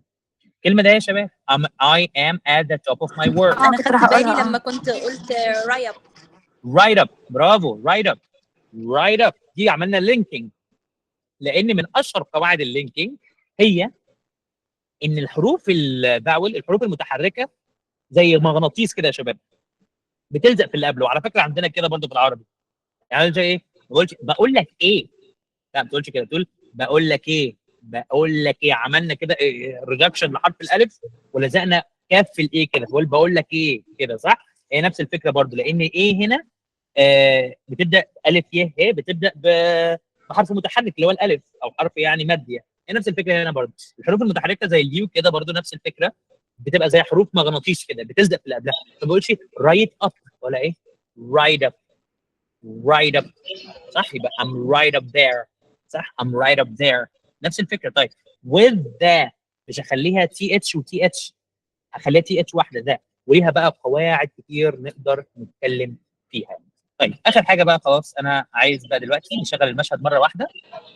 هل انت اتعلمت كل القواعد؟ هل احنا خلصنا كل البرونسيشن وكل؟ لا خالص، انا بس بقول لك مايند سيت، ازاي بنرتب دماغنا وازاي بنتعلم بقى، وبناخد بقى ان شاء الله مع بعض سين بعد سين بعد سين، وبنبدا نتكلم، بنبدا نتطرق للقواعد بقى بشكل ممنهج ماشي مع مستوانا وكل حاجه. بس انا بديك اول خطوه تقدر تتعلم بيها مع نفسك، لان حتى لو انت اشتركت في الكورس معانا في اي وقت في اي حته، اونلاين اوفلاين، في اي حاجه في الدنيا، نفس الحاجه لازم هتقدر تطور نفسك بيها من غيرها. وهي عباره عن ان انت تبدا الخطوه دي. اول حاجه تكسر الرهاب الاجتماعي اللي عندك، ما تبقاش مكسوف ان انت تغلط وانت بتتكلم، لانك لو اتكسفت انك تغلط مش هتتعلم. واحنا اثبتنا ده بالدليل القاطع وانت طفل. لو انت ما قلتش ان انت جعان وانت طفل جو جو جو جو جو، حتى لو قلت انا جا ايا كان، ما اعرفش الاطفال بيعملوا ازاي، لو انت ما قلتش كده وانت صغير، انت ما حدش هيعبرك، هتموت من الجوع. لازم تعبر عن اللي انت محتاجه وانت طفل عشان يتحس بيك وتقوله وانت حاسه، مش تقوله وانت مكسوف عشان هتنطق غلط. يبقى دي اول حاجه، لازم اكسر الرهبه دي. تاني حاجه لازم اعملها هي عباره عن ان انا زي ما قلت لك بقى انظف دماغي كده، اختار مشهد بمعايير معينه وابدا بقى ايه اتعلم بيها بقى. انا واحد من الناس مثلا الفتره دي انا بصراحه حابب اتعلم اكتر عن العلوم الشرعيه بس بالانجلش، فاعرف بقى واشوف بقى مش عارف ديبيتس ومش عارف ايه وحاجات وكلام من ده. فانا حابب اتعلم الحاجات دي بالانجلش اكتر. فانا هعمل ايه؟ نفس اللي انا بقوله لكم ده بالظبط، انا مش بقوله لكم كده واروح البيت اعمل الطريقه الخاصه اللي شكرا يا اسطى التي لا يعرفها احد.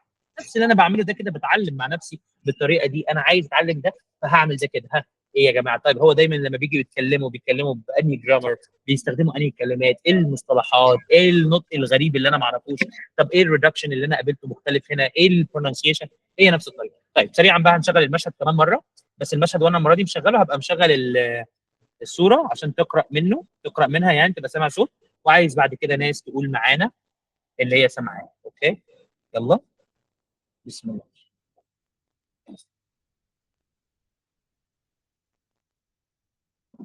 انا بس يلا يا عم انت فين؟ اختفى ولا ايه؟ طيب يلا.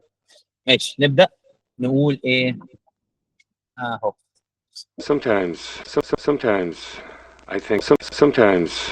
I think I just like the simple life, you know, relax a little and raise a family. Settle down. Are you kidding? I'm at the top of my game. I'm right up there with the big dogs. Girls, come on. Leave the saving of the world to the men? I don't think so. I don't think so. هشغله مره ثانيه ها. Sometimes I think I just like the simple life, you know, relax a little and raise a family. Settle down. Are you kidding? I'm at the top of my game. I'm right up there with the big dogs. Girls, come on. Leave the saving of the world to the men? I don't think so. I don't think so. Sometimes I don't think so. Alright مين هيبدا يا شباب؟ يلا ارفع ايدك. ها اغلط انا مش عايز حد يقول صح. انا عايز الناس تغلط. اللي هيقول صح هنطلعه بره. اللي هيغلط هو اللي هيبدا. يلا. حد هيحاول؟ الناس نامت. Sometimes I think I just like هم the ناموا simple ولا life. ايه You know, يا عمر؟ relax a little. ايه؟ هم شكلهم ناموا ولا ايه؟ الناس نامت؟ لا معقولة؟ صاحيين بس مترددين. لا لا لا لا مفيش تردد خالص. كرولوس معانا اهو. يلا يا كرولوس اتفضل. Okay. Sometimes I think I'd just like the simple life, you know, relax a little and raise a family. طيب ركز بقى في البانش اوف ميستيكس ده، ركز معايا كده وقولها تاني. اول حاجه دي مش اسمها سيمبل يا كرولوس، اسمها ايه؟ سيمبل. يس مش بص مش بول، لا مش بول، بي مش بي. سيمبل لايف. Simple life. اكزاكتلي دي اول حاجه. تاني حاجه دي مش اسمها رايز، دي اسمها ايه؟ ريز. ريز ا فاميلي. ايوه Raise a بالظبط. family. ايوه بالظبط. عايزك بقى تكون بقى ايه، تقولها كده بشعور اكتر بقى. relax a little and raise a family. هو قال كده بالظبط. Sometimes I think I just like a simple life, you know, relax a little and raise a family. يلا go. Sometimes I think I'd just like the simple life, you know, relax a little and raise a family. and raise a family. برافو عليك. برافو. عايش. raise مش rise. لا لا بص. raise ره يه زين كده. raise. يلا. raise a family. برافو. عايش. مين تاني يا شباب؟ يلا. مين تاني ياخد البنات؟ مين رافع ايده؟ مريم اتفضلي. Settle down. Are you kidding? I am at the top of my game.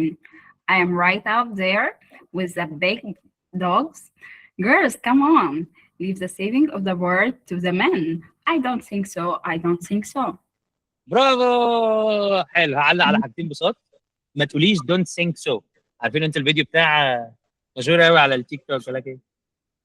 we're sinking. كان واحد واقف في المينا بتاعه السفينه تقريبا. فجاي له كان هو مصري، فجاي له زي اشعار كده السفينه اجنبيه معديه من البحر يعني. فبيقول له ايه اللي هو اسمه ايه ده، السيلر اللي هو البحار، بيقول له we're sinking احنا بنغرق. فبيقول له what are you thinking about؟ يعني انت بتفكر في ايه؟ يعني بيقول له we're sinking اللي هو بنغرق، فهو بيقول له thinking about. يعني فدايما بفتكر الإفيه ده لما حد بيغلط في كلمه think طلع لساني في تي اتش. I don't think so يعني انا مش بغرق، فاهم؟ لكن I don't think طلع لساني في تي اتش. yes I don't think so. alright. اوكي ممكن نجرب settle طيب؟ down. ايوه يبقى اول حاجه think so. alright. تاني حاجه تاني تعليق بس كنت عايز اقوله leave the saving of the word to the man. انت عايز الحته دي تتقال كصيغه سؤال مش كصيغه اقرار. leave the saving of the لا انا عايز السؤال leave the saving of the word to the man كده. يلا عايزها تاني من الأول ولا من يلا الأول؟ go ahead.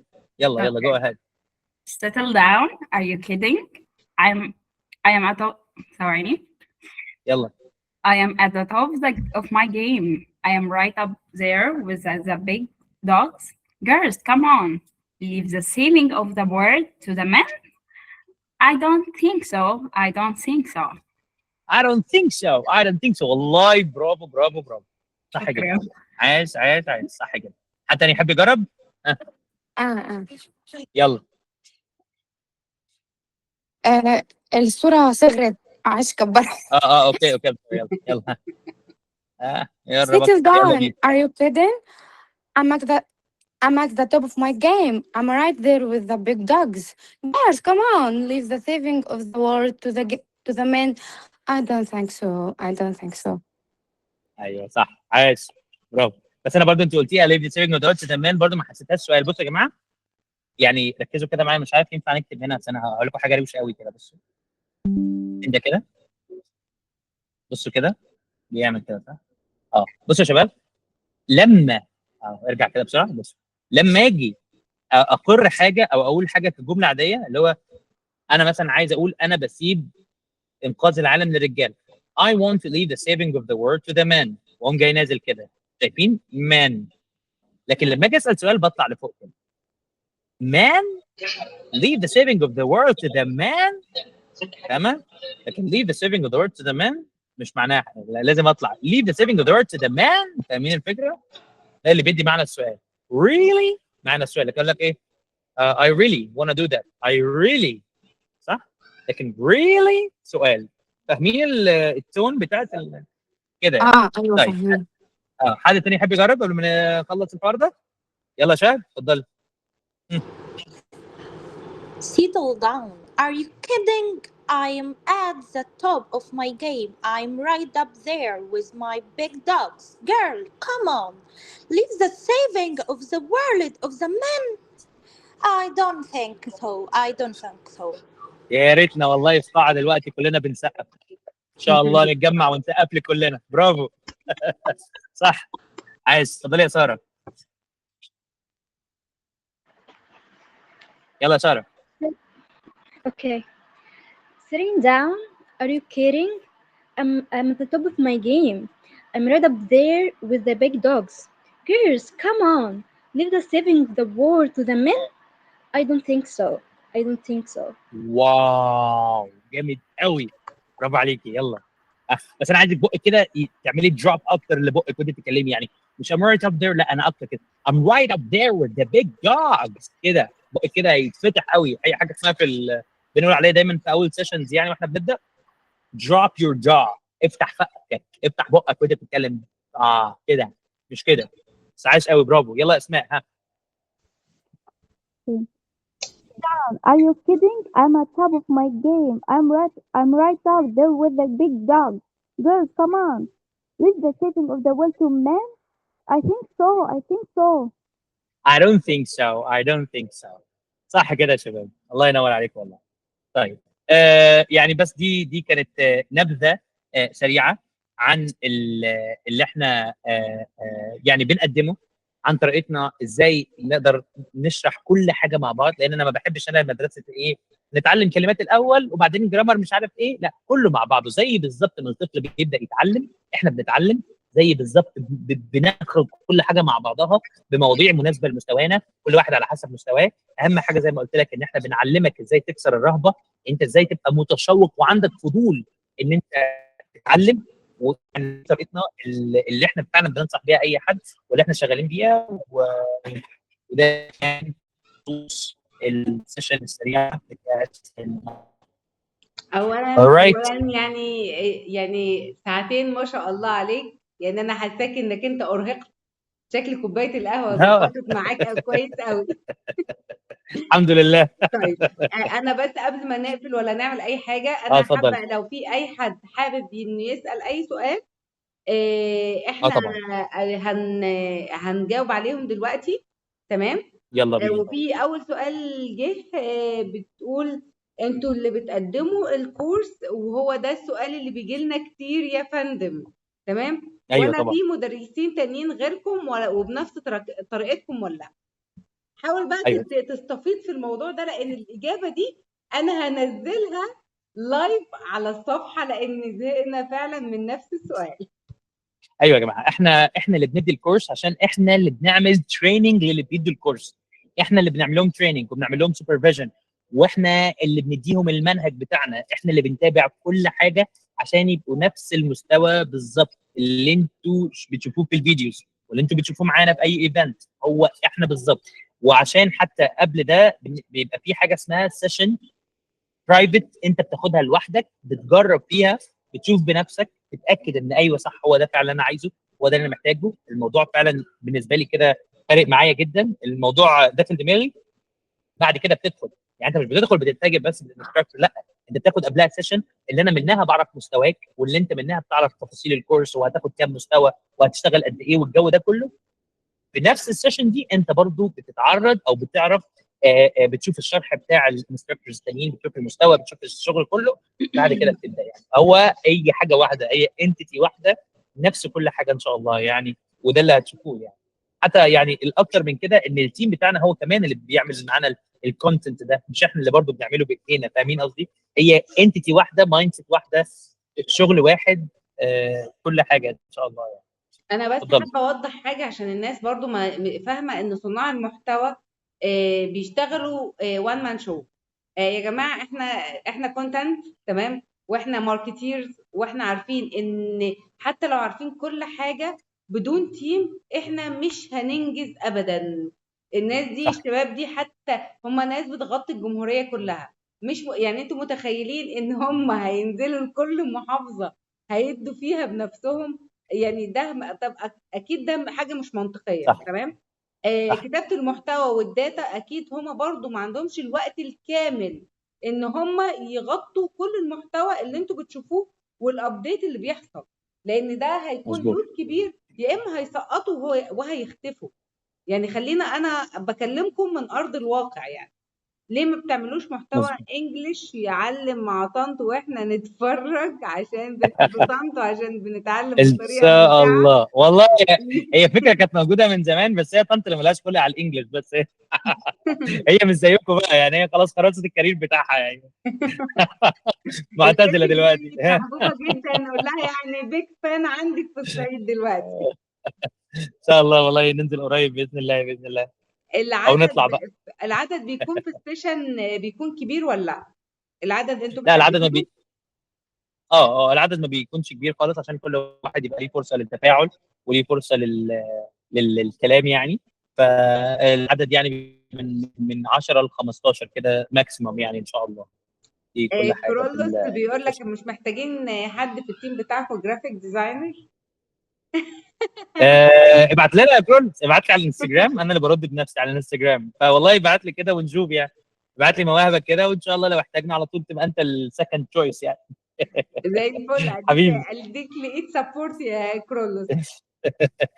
طيب في اي اسئله يا جماعه؟ عشان خاطر احنا فعلا في اسئله كتير بتيجي من ضمنها الشهادات. صحيح، الشهاده سؤال الشهادات ده من اهم يعني الاسئله اللي فعلا حابب نتكلم فيه. بص بقى يا شباب، بص يا شباب. لازم قبل ما تسال نفسك ايه الشهاده، لازم تقول لي انت هتعمل ايه بالشهاده. لان انت ما عندكش غير حاجتين هتعملهم او 3 حاجات. اول حاجه انك عايز تتعلم انجلش عشان انت عايز تطور من نفسك. والله حلو لو انت عايز تتعلم انجلش عشان انت عايز تطور من نفسك، فده عشان تتكلم او كده، ده خلاص، ده سكيلز انت عايز تاخدها لنفسك، مش عايز تثبتها لحد. ما تجيش تقول لي شهاده. تاني حاجه تيجي تقول لي انا عايز اسافر مثلا، او عايز اقدم في مش عارف إيه. عشان تسافر الشهاده الوحيده اللي بتطلب منك لو اتطلبت اسمها الايلتس. شهاده الايلتس ده عباره عن امتحان، مش شهاده انت بتاخد كورس بتاخد الشهاده ان انت توثيق ان انت خدت الكورس، لا. ممكن اي حد يضرب اي حاجه، ممكن ابوك هو اللي شغال في المركز اللي بيدي الشهادات ويقول لك خلاص انت خدت الشهاده كده، يعني خلاص انت ضحكت على الامريكان بقى وسافرت يعني. لا، انت بتحتاج حاجه اسمها شهاده ايلتس. شهاده ايلتس ده عباره عن امتحان. اتعلمت انجليزي بقى من اي حته في الدنيا مع نفسك، في اي مكان مشهور مش مشهور، في اي حته مع نفسك، حتى سيلف ستادي ايا كان. اتعلمت انجلش في حته معينه، بعد كده بروح الامتحان ده بحل الامتحان بتاع الايلتس. ده بيبقى ريدنج رايتنج سبيكينج listening. خلاص خلصت بيمتحنوك في كل حاجه، امتحنت وكل حاجه وزي الفل تمام. خلاص جبت سكور معين، هو مثلا يقول لك ايه والله القبول في الجامعه ده او القبول في الفيزا دي 8 باند مثلا 8 من 9 مثلا، او يبقى من 9. خلاص ملوش بقى، دي الشهاده الوحيده المعترف بيها اللي انت ممكن تدور عليها. طيب لو انت عايز شغل، الشغل ما بيحتاجش غير ان انت تخش انترفيو تثبت له انك بتعرف تتكلم. يا فرحتي معاك شهاده جامده جدا ان انت حضرت وسمعت وعملت كل حاجه، وانت فعلا يعني لسه بور في الكوميونيكيشن بالانجلش. طب هنعمل ايه طيب؟ استفدنا ايه بالشهاده؟ يا جماعه موضوع الشهاده دي يعني فعلا بيج بابل، وصدقني يعني انت اسال كده مين في الدنيا، اي حد انت عايز تبقى حصل زيه اتجار تعرفه. عليها بشكل مرعب على مستوى الجمهورية، ويعني حتى ايوه الآن يعني عندنا بيعاني من نفس النقطة حتى الآن.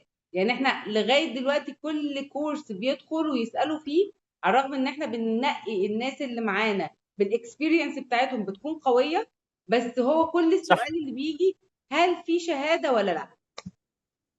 ما هو زي ما احنا قلنا بالظبط، هو موضوع الشهاده زي ما احنا اتكلمنا كده بالظبط. الشهاده دي هي مجرد هي بس ايه شكل، لكن الحقيقي الشهاده اللي انت تحتاجها لاي مجال انت محتاجه في اللغه مش مفيش غير شهادات معتمده معينه زي امتحان الايلتس. امتحان الايلتس ده مش اي حد مثلا بيديه، لازم المركز بتاع الايلتس نفسه تمتحن هناك يديك امتحان الايلتس. امتحانات بتيجي حرفيا في طياره جايه لنا من لندن عشان يمتحنونا. هي دي الشهادات الوحيده يا جماعه. لكن اي حاجه تانية بقى شهادات، والله العظيم ما بقلل من حاجه، بس قوات مسلحه مش عارف نازله لي من بريتش كونسل الجامعه الامريكيه، كل ده لا يعني ملوش توثيق اي للساعات لازمه. بتاعت انا بالظبط. دي توثيق صح. للساعات فقط، انت حضرت كام ساعة بس، لكن مش توثيق لاعتمادك انك انت خلاص عديت ايه السكور بتاع الانجليش. يعني ممكن تدينا فكرة عن عدد المستويات اللي معاكم لحد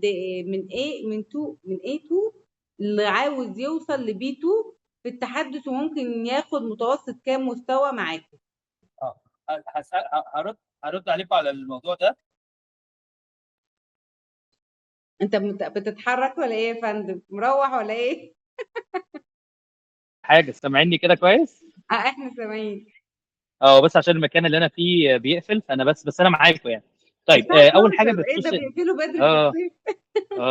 بيقفلوا المكان ده، بيقفل بدري فعلا. احنا والله النهارده عشان بس اتشغلنا في موضوع البودكاست واتاخرنا فيه اصلا، يعني ما كانتش دي الخطه. احنا كنا عادي هنبقى من المكتب وكل حاجه، لكن واحنا جايين النهارده واحد ربنا يسامحه خبط العربيه من ورا، فعقبال ما صلحناها بقى وعملناها، فده اللي خد الوقت، فتاخرنا والله في التصوير. بس لكن انا معاكم يعني. طيب بخصوص المستويات اللي هو كام مستوى لو انا A2 كلام من ده، يعني دي حاجه احنا حذرنا عليها في نص السيشن، اللي هو لازم اخد 12 مستوى ولازم اخد مش عارف ايه. طب ما انا هسالك سؤال، اللي هي بتقول A2 ده، افرضي انت في الكورس، انت لما دخلتي معانا اهتميتي جدا بالتاسكس اللي احنا بنديها، واهتميتي جدا بتطوير نفسك، وكنتي مثلا متابعه كويس جدا معانا، alright، وبعدين ركزتي في كل حاجه احنا بنقولها، تمام، وبعدين عملتي كمان سيلف ستادي، هل هيبقى مستواكي نفس مستوى واحد يا دوب كان بيحضر الكورس كده وخلاص ويا دوب بيمشي نفسه باي حاجه؟ هل انتوا الاثنين مستواكم بعد شهر هيبقى واحد؟ لا اكيد مستحيل. بالظبط. طب انا ازاي بقى ادخلك انت وهو نفس المستوى اللي بعد كده؟ فاهمين انا بتكلم في ايه؟ فيا جماعه فكره ان احنا نربط الموضوع هحتاج كام مستوى، لا هو مش هحتاج كام مستوى، هو انت بتفضل تتعلم من المستوى اللي انت واقف عنده وبتزود يعني وبتزيد، ايا كان بقى طريقتك بتزيد بالراحه بتزيد كتير. ممكن واحد ياخد 3 شهور، ممكن واحد ياخد 6 شهور، ممكن واحد ياخد سنه، ممكن واحد ياخد هكذا يعني. ولكن الباكج اللي احنا عاملينها هي عباره عن الباكج بتاعت الصيف، اللي هو في خلال 3 شهور ان شاء الله هنديك اكبر قدر مناسب لمستواك اللي يأهلك بعد كده تبقى عشان يعني وقت حتى الدراسه كده، لو قللنا مثلا عدد السيشنز او قللنا حاجه او كده، تبدا انت بقى بعد كده ايه تكون مرتاح وانت بتتعلم، لانك خدت اهم البيسكس اللي تقدر تتعلم بيها. لكن ان احنا نقول كام مستوى بعد كذا عشان اوصل وبعدين اقول لك على حاجه، هو ما فيش حاجه اسمها هوصل. انت بتحاول تغطي اكبر حاجه ممكنه توصل لمستوى حلو، لكن انت لازم تكمل سبيكينج. انا شخصيا في فتره مش بعيده يعني في 2025 اتشغلنا جدا جدا بالسيستم والشغل والسفر ومش عارف ايه، وبجد السبيكينج بتاعي ما بقتش اتكلم مع ناس كتير، بقى الموضوع مقتصر على السيشنز او كده، ما بقتش بمارس اللغه. بجد حسيت ان انا مش هقول ان انا يعني ضاع مني بس انا حسيت ان انا حتى الواحد ما بقاش عنده الثقه في ان هو يتكلم زي قبل كده. طيب عملت ايه؟ رجعت تاني بقى، دخلت بقى اتكلم مع ناس الانجليش بس، اللي هي الكورسات بتاعت المحادثه، بس دي للادفانس ليفلز شويه، تدخل بقى معاهم تتكلم معاهم كلام من ده عشان تقدر تحس ان انت بتتكلم. فهي اللغه ما فيهاش نقطه معينه كده، لا انت طول الوقت بتحاول تتكلم. يعني حتى لما تيجي تتعلم عشان عايز توصل لشغل معين او حاجه معينه، خلاص اتعلمت ووصلت للشغل، الشغل ده بقى هتفضل تتكلم فيه. فاهم الفكره؟ فهو الموضوع كده اختصارا يعني. طيب اتفضل. هي برضو بتكمل الكلام، بتقول ان انا مش هقدر اشتغل سيلف ستادي لوحدي، تمام. عشان كده انا قررت ان انا اخد الكورس. هي شاهده معاكم على فكره من ضمن الكورس يعني، تمام. رائع جدا. ولسه هي منتظره الكورس انه هو يتجمع. اصلا موضوع السيلف ستادي يا جماعه فعلا والله يعني هي خطوه، مش هقول ان هي مستحيله، ولكنها خطوه فعلا صعبه. يعني خطوه صعبه، وخطوه احيانا لو انت مشغول وراك حاجات كتير وكده انت ممكن تتاخر. يعني هي السيلف ستادي دي افضل طريقه للسيلف ستادي، ان انت تسيلف ستادي وانت معاك توتر. زي بالظبط كده ايه افضل طريقه. انا مثلا بحاول اخس واعمل نظام دايت او مش عارف ايه وكده، لازم يبقى معايا بيرسونال ترينر يبقى جزء من التوجيه بتاعي، من الجايدنس بتاعي، وبعد كده بكمل اللي انا عايز اعمله يعني. فاحنا مش بنقول ان الحاجه مستحيله، ولكن انت بتختصر طرق كتيره جدا لو حد موجود. هقول لك السيلف ستادي ده برضو بنفس المثال اللي ضربته لك في الاول. وانت صغير طفل لسه بتتعلم العربي اللي انت بتتكلمه او كده، بتتكلم، بتسمع، هتلاقي حد تسمع لوحدك سيلف ستادي، وبتحاول تنطق وتعبر عن اللي انت عايزه، هتعرف تعمل ده سيلف ستادي. هتلاقي فين بقى ماما وبابا اللي يقول لك لا يا حماده مش اسمها انبو اسمها ميه، مش اسمها كوكو اسمها فرخه. فاهم انت الفكره؟ هي دي بقى بالظبط اهميه الكورس يا جماعه. مش اهميته في المعلومات يعني ما شاء الله شات جي بي تي وجيمناي واليوتيوب الجايد. والكورسات ومفيش ايه بالظبط. ايوه هو الجايدنس وهو والمنهجيه. البيلدينج اب، ازاي ابدا منين، يعني مش ابدا منين، ايه الخريطه اللي امشي بيها. زي احنا كده خدنا بص النهارده خريطه كده ازاي اتعلم عن طريق مشهد معين. هو ده فائده الكورس، ان انا اوفر لك بيئه معينه تتكلم فيها.